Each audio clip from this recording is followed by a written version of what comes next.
Sumatera Barat menjadi provinsi yang mendukung negara Pancasila. Pernyataan tersebut kemudian menuai polemik karena dianggap menyakiti perasaan masyarakat Sumbar. Semoga Sumatera Barat bisa menjadi provinsi yang memang mendukung negara Pancasila.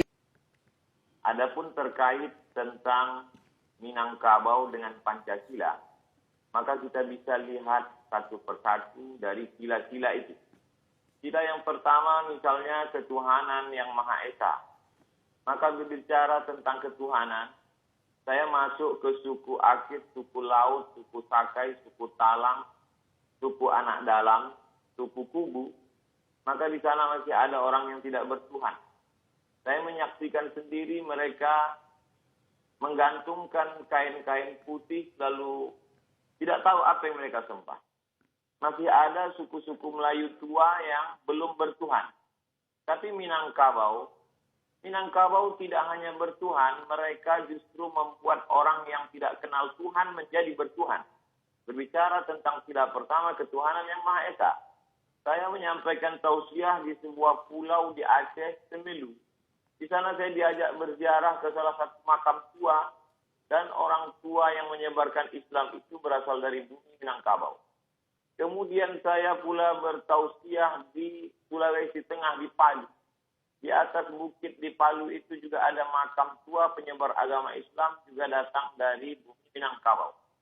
Oleh sebab itu sila pertama ketuhanan yang Maha Esa, maka Minangkabau adalah para suluk di tengah gelap yang membawa siar Islam.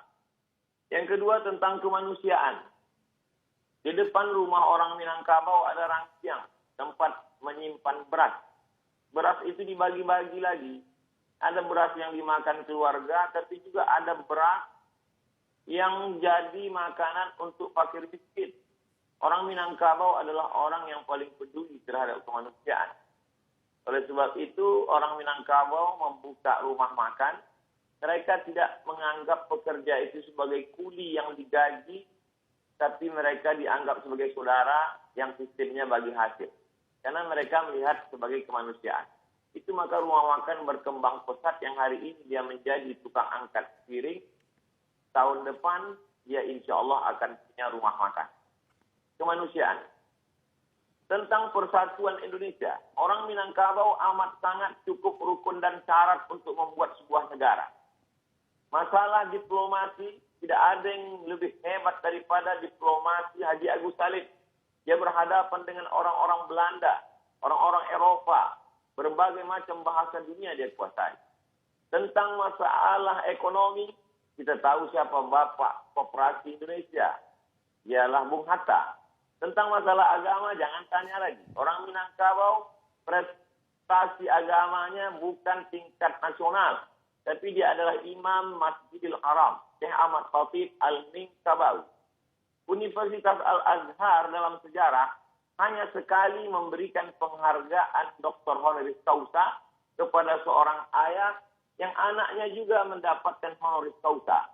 Dia adalah Haji Abdul Malik Karim Amrullah dan ayahnya Abdul Malik Karim Amrullah juga mendapatkan Honoris Causa dari Al-Azhar. Ekonomi, politik, agama, orang Minangkabau punya. Bagaimana dengan tentara?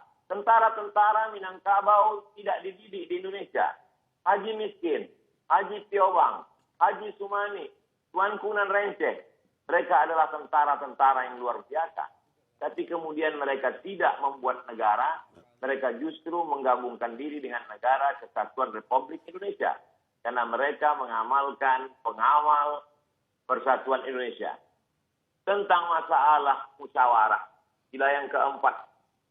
Musyawarah, bule ayah dek pambuluh, bule kato dek mufakat. Air itu menjadi bulat kalau dia lalu di pembuluh. Sedangkan kata itu menjadi bulat kalau dia ada musyawarah mufakat. Orang Minangkabau tidak mengambil keputusan sendiri dengan kepalanya sendiri. Dia tahu dia mungkin silap, salah, dan lupa. Orang Minangkabau mengenal filosofi tiga tungku sajarangan. Kalau kita memasak ada 3 tungku di sana. Tungku inilah yang menampung dandang yang begitu besar. Tungku ini juga yang merasakan panasnya api di bawah. 3 tungku sajarangan nenek mama, alim ulama, cerdik pandai. Orang Minangkabau berkata, duduk sendiri sampai duduk bersama lapang. Duduk sendiri terasa sempit, tapi kalau duduk bersama terasa lapang. Kenapa demikian? Karena mereka lebih mengutamakan musyawarah dan mufakat. Lalu kemudian tentang keadilan sosial. Orang Minangkabau amat sangat adil. Anak didukung, kemanakan dipangku. Perempuan Minangkabau tidak pernah perlu jauh dari kampung halaman untuk cari makan. Kenapa demikian? Karena mereka punya nenek mama yang adil. Perempuan tidak pernah mengalami diskriminasi. Karena perempuan ada harato tinggi yang tidak dibagi. Sebagian ulama mempermasalahkan harato tinggi. Kenapa tidak dibagi menjadi ahli waris? Karena itu sebenarnya adalah wakaf keluarga. Ketika seorang perempuan tidak punya suami atau ayahnya meninggal, tidak keluarga laki-laki, tidak ada. Siapa yang akan menyara hidup dia, memberi makan dia? Ada harato tinggi. Mereka amat sangat mengutamakan keadilan. Orang Minangkabau amat sangat Pancasilais. Mana buktinya? Dari mulai Sabang sampai Papua. Pesawat saya mendarat di Sorong. Begitu turun saya di airport, tangan melambai dari jauh.